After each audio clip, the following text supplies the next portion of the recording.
Fala, meu confrade. Ô, confrade, nesse dia de hoje, te gravando esse novo episódio, a gente viu aí que passou as eleições americanas e hoje o Joe Biden é o presidente americano. O que mudou, confrade, na política externa americana com relação ao Trump e agora com o Biden? O que mudou? Você acha que mudou alguma coisa? Saudações, precaros confrades, saudações ao confrade. A gente tem que fazer uma análise um pouco anterior ao Trump e Biden, não é? Porque o Trump, na verdade, ele rompe com essa questão das guerras, não é? Mas isso daí é uma característica tanto do Partido Republicano, tanto do Partido Democrata Americano. Não é? Nós não podemos tratar o Partido Republicano também como bonzinhos, quando na verdade não são. Não é? Vide o que o George W. Bush fez aí durante o seu governo. E aí depois também teve, pelo lado democrata, o criminoso Barack Obama, não é? Que invadiu diversos países, praticou revoluções coloridas em diversos países, inclusive irei dar destaque para uma que começa no governo Obama, não é? O quê? No qual o Joe Biden era vice-presidente. A Revolução Colorida na Ucrânia, não é? Todo aquele debate sobre a Crimeia, sobre Sebastopol, não é? E esse debate voltou com o Joe Biden na presidência dos Estados Unidos, inclusive mandando navios para a Rússia, mobilizando a OTAN para provocar a Rússia. Então, confrade, isso daí é mais do mesmo de uma política de Estado americana. Não é? Os Estados Unidos ele quer arrumar uma guerra porque ele precisa representar o lobby dos senhores das armas, então sempre vai ter guerra porque é necessário vender armas, seja no Oriente Médio, seja ali com milícias ucranianas. Não é? E o Putin, que já está de saco cheio e já previa isso caso o Partido Democrata ganhasse, não é? O Putin, para quem entende um mínimo de política externa, sabe que o Putin preferia que o Trump ganhasse do que o Joe Biden, porque já sabia o que iria acontecer. Né? O Putin ele convocou uma reunião com a elite russa, com o pessoal da Duma, para debater qual vai ser o desfecho disso daí. Porque, inclusive, uma representante russa, eu não me lembro o nome dela nem o cargo, mas ela disse que para a Rússia acabar com a Ucrânia demoraria 48 horas. Né? Então, só que isso daí poderia resultar numa guerra muito maior. Né? Porque ali tem base americana na Geórgia, a Rússia está cercada por base americana. Pode falar, confrade. Não, confrade, lembrando também que, segundo as informações, Joe Biden prestou muito serviço, o filho dele ali, para a Ucrânia, né? Então... Hunter Biden, né? Aí eu digo o seguinte, confrade, a gente via no governo Trump, Israel, que é um aliado americano, independente de quem está lá é democrata ou como é que fala? O republicano, eles sempre são aliados do presidente que está no poder. E a gente via todo ano, né, o Israel pressionando o governo Trump a atacar o Irã de qualquer forma para impedir o avanço do nuclear iraniano, né? Não só o Irã também, como a Síria. E o Trump, a gente via que o Trump não caiu, não atacou, não fez a guerra, né? Pelo contrário, ele até buscou um diálogo, cancelou aquele acordo, mas a gente está vendo novamente o que? Israel se aproximando do governo americano, que agora é democrata, pressionando o governo americano para atacar o Irã, né? E, inclusive, teve um ataque à usina iraniana aí que o Irã alega que foi Israel, né? Então, o que você acha disso aí, confrade? É a mesma política, né? Sim, e com esse ataque de Israel ao Irã, o Irã anunciou recentemente também que vai aumentar o enriquecimento de urânio. Né? Se eu não me engano, vai para 60%. Corretamente. Né? Um país soberano deve assegurar a sua soberania e não deve temer os possíveis inimigos externos ali, que é Israel, a Arábia Saudita e os Estados Unidos. Né? Então, confrade, essa política americana externa, isso daí é desde sempre, desde que acabou a Segunda Guerra Mundial, os Estados Unidos ele vem fazendo a guerra pelo mundo inteiro, sempre no território do outro, não é? Nunca no seu próprio território, não é? Porque aí ele manda aqueles soldados, não é? Ele manda aquelas tropas para lá e combate lá, não é? Aí tem idiota que acredita que o Joe Biden é pela paz porque anunciou que vai retirar tropas do Afeganistão. Primeiro que o Afeganistão está com um representante legítimo dos Estados Unidos no poder do país, do Afeganistão. Segundo, qual o interesse americano ali no Afeganistão? Atualmente nenhum. É uma população atrasada, é uma população com renda per capita inferior à de diversos países africanos, um IDH baixíssimo, né? O interesse do americano é justamente na Rússia e na Síria, porque a Síria ela detém ali muito petróleo, não é? E esse petróleo é controlado pelo Estado. A Síria não possui um banco central Rothschild, né? Portanto, ela tem o controle total da sua emissão de moeda, do seu sistema financeiro, assim como a Líbia do Muammar Gaddafi tinha. E a Rússia, os Estados Unidos impôs já sanções à Rússia, é importante lembrar, o Joe Biden, e a Rússia ela vende energia para a Europa, não é? E os Estados Unidos ele quer controlar esse mercado de venda de energia para a Europa, né? A Rússia vende gás, é um dos principais pontos da sua economia, né? E os Estados Unidos ele quer tomar esse mercado, só que se a Rússia deixar os Estados Unidos tomar esse mercado, a Rússia vai amargar a pobreza.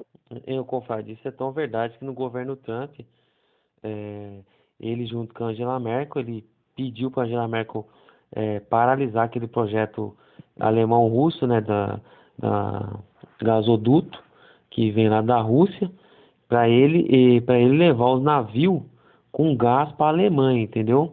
Em troca de poder entrar os produtos alemão nos Estados Unidos, sem sofrer sem sanções de impostos, né? E provavelmente o Joe Biden vai permanecer com essa política. Sim, é o que eu sempre falo. A diferença essencial do Trump para o Biden é que o Trump ele não representou tanto esse lobby das armas, portanto, ele representou dentro do país o quê? De todo mundo se armar, todo americano ter direito à defesa e etc. Mas não externamente, que é onde dá dinheiro de verdade, que é você vender arma para outros países, para diversas milícias, não é? Para quem quiser compreender mais ou menos, tem o filme Senhor das Armas, que mostra mais ou menos como a coisa funciona, né, confrade? E lembrando, confrade, que no governo Trump, o Estado Islâmico ali, na verdade, quem combateu a maior parte do Estado Islâmico foi a Rússia, né? Que bombardeou ali, que expulsou eles da Síria ali, mas a impressão que dava que o Trump, às vezes, também deu um discurso dizendo que combateria, né? Sim, o Trump, na verdade, eu não acredito que ele pôs dinheiro para combater, ele simplesmente cortou o financiamento do Estado Islâmico, né? Se você quer tirar poder de uma milícia terrorista, você tem que tirar o dinheiro dela. E acho que foi isso que o Trump fez. E o engraçado, compadre, que você tocou nesse assunto, é que o Estado Islâmico voltou às suas atividades. O Estado Islâmico já está com as suas atividades ali em Moçambique. Mas é estranho isso, né, confrade, ou não? Sim, é uma coincidência tremenda. O Partido Democrata e o Joe Biden, que era vice do Obama, é importante lembrar, volta ao poder e o que acontece? O Estado Islâmico retoma suas atividades agora em Moçambique. Aquela questão da Ucrânia e da Rússia que estava fria, não é? Ninguém estava debatendo muito, não havia ameaças entre os países durante o governo Trump, diferente da época do governo Obama, não é? E agora, com o Joe Biden, volta toda essa questão, esse debate, inclusive navios americanos indo até a região. E foi uma coisa importante que o Putin falou hoje, é que o Putin questionou o Biden, porque o Biden quis falar com ele, não é? Quis marcar uma reunião com o Putin presencial em algum país neutro, não é? E o Putin declarou publicamente hoje o seguinte, que qual o objetivo dessa reunião?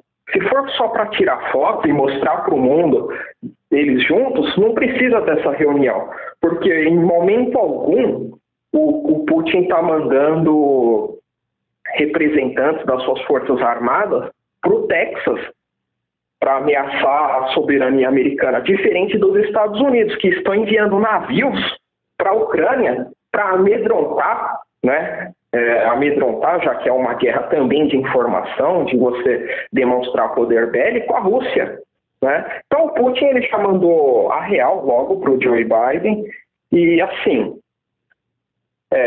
a Coreia do Norte percebeu que o Joe Biden também é um inimigo, já que nos debates presidenciais o Biden comparou Kim Jong-un ao Hitler, não é? E num sentido negativo da frase, não é? E comparou o Putin também, e recentemente chamou o Putin de assassino numa entrevista. Então, assim, não tem clima nenhum para você tentar alguma diplomacia. E a Rússia... pode falar, compadre.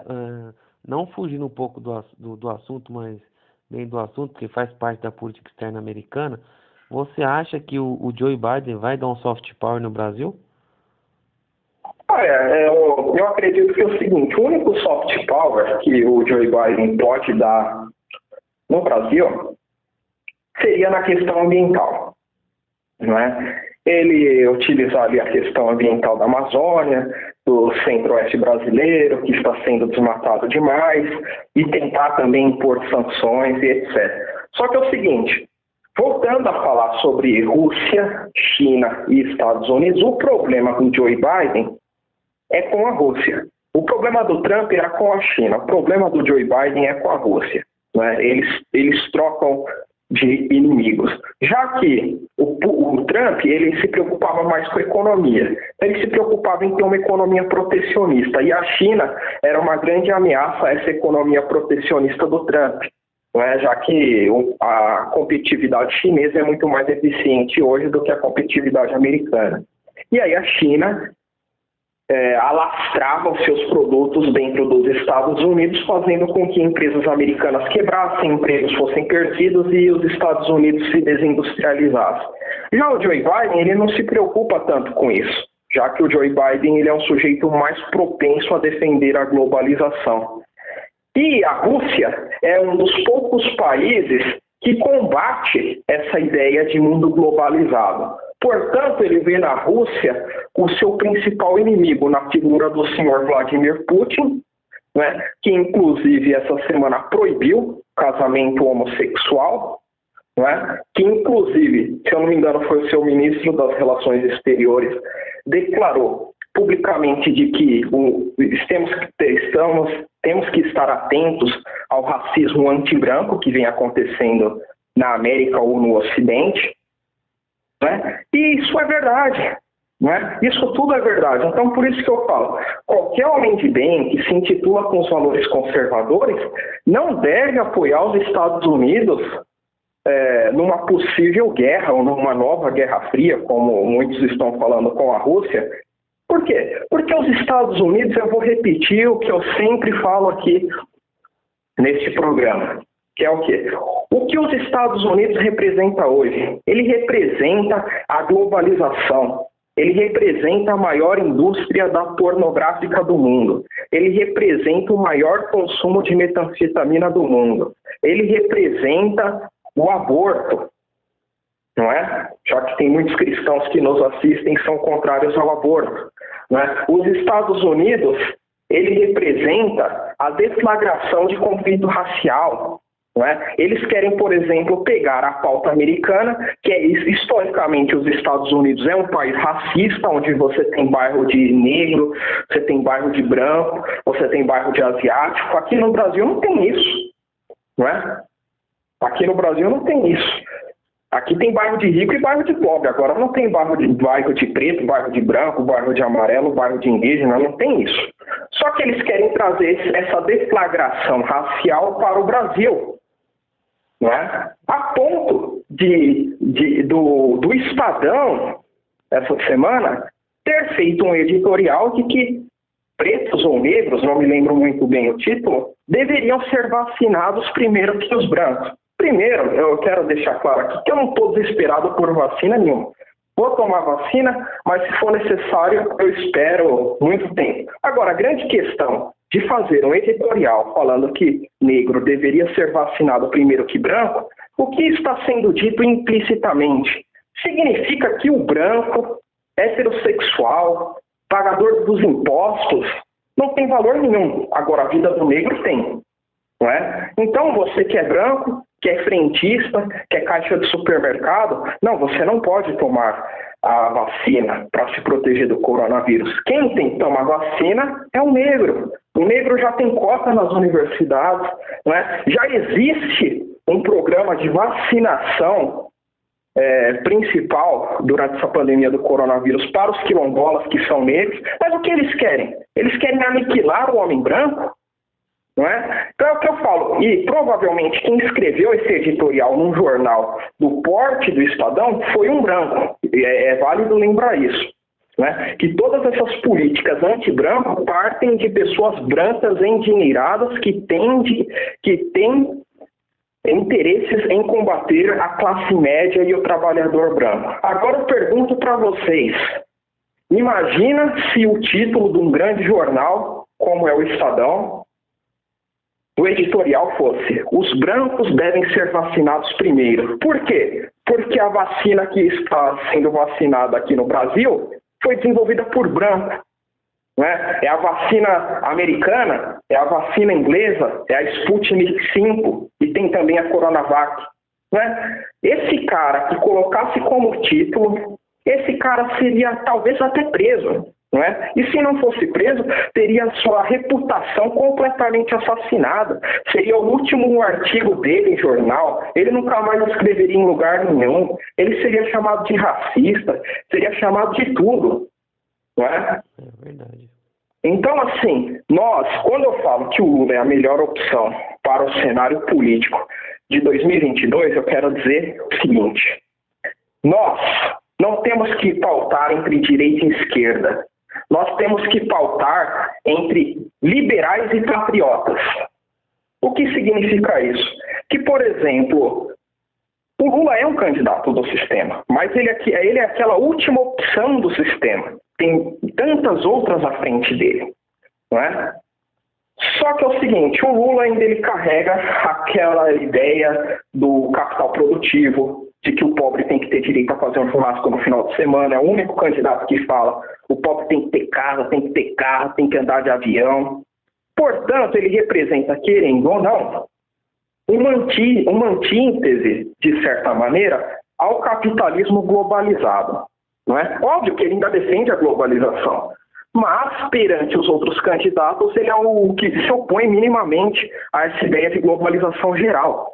Não é? Já nos Estados Unidos, e aqui o Lula é considerado de esquerda, já nos Estados Unidos o Trump é considerado de direita, certo? E o Joe Biden de esquerda. Só que o Joe Biden lá, ele é um sujeito completamente propenso à ideia de globalização, de deflagração racial, não é?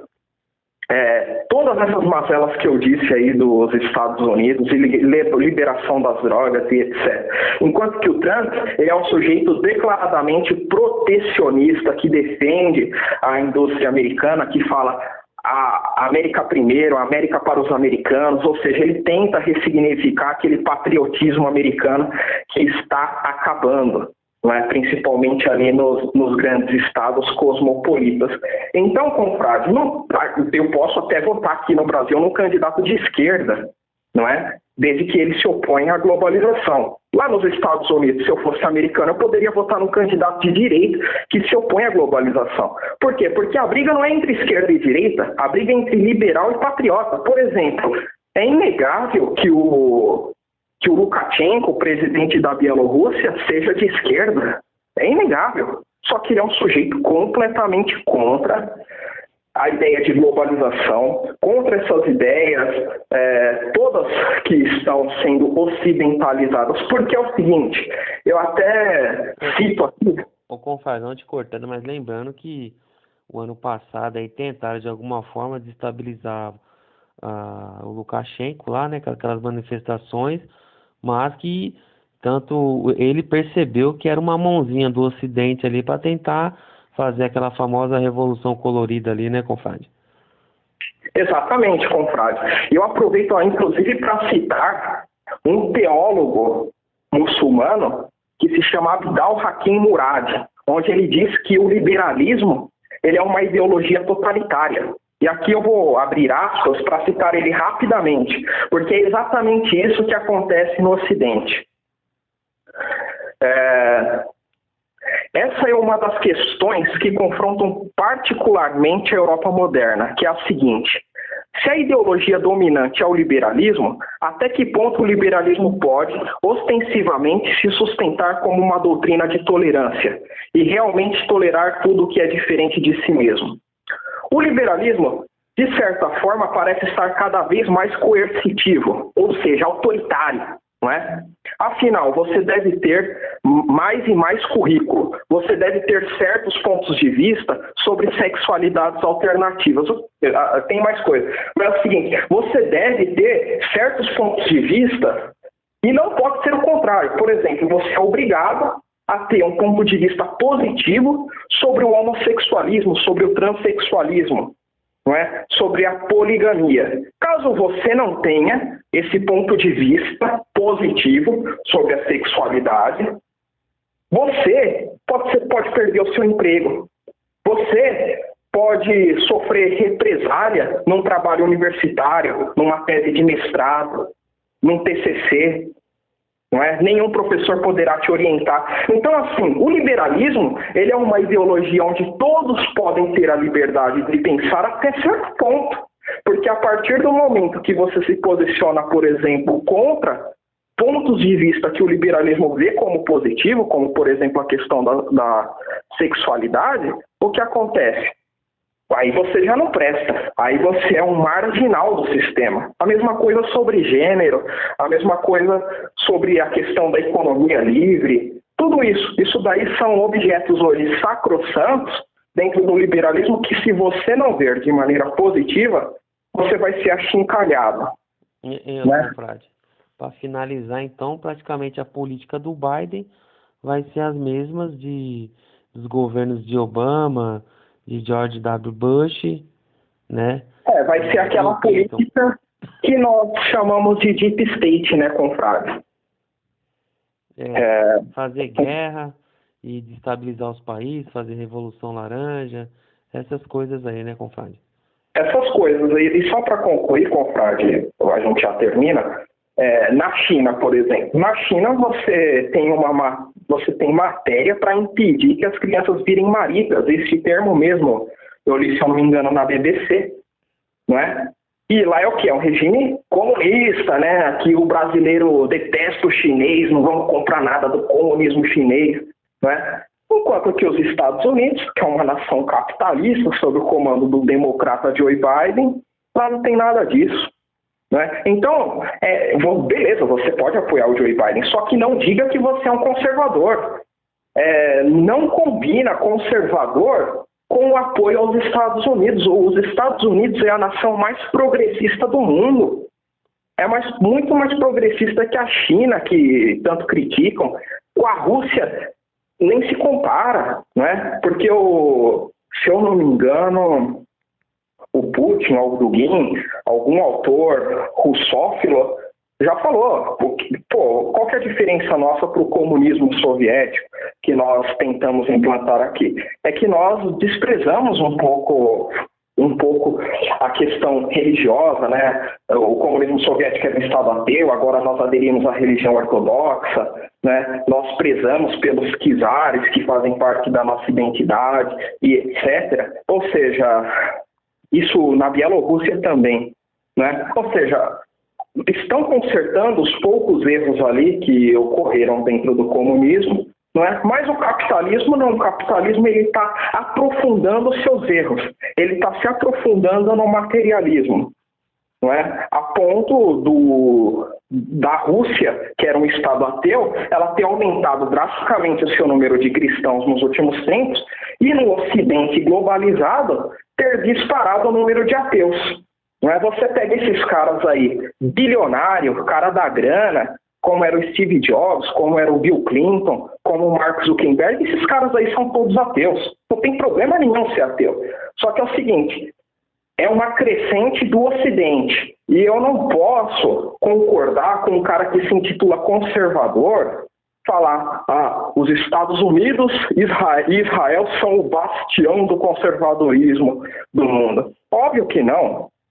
Não é? Israel é o único país do Oriente Médio que tem passeata LGBT. Né? Enquanto que o cara está preocupado com o Irã. Né? E o cara se intitula conservador. Então, esse pessoal aí que se intitula conservador no Brasil são tudo uma piada. Principalmente esse pessoal aí que estuda no seminário de filosofia do professor Olavo de Carvalho. E é isso aí, confrade. Beleza, confrade. Um grande abraço. Um abraço, tchau, tchau. Tchau, tchau.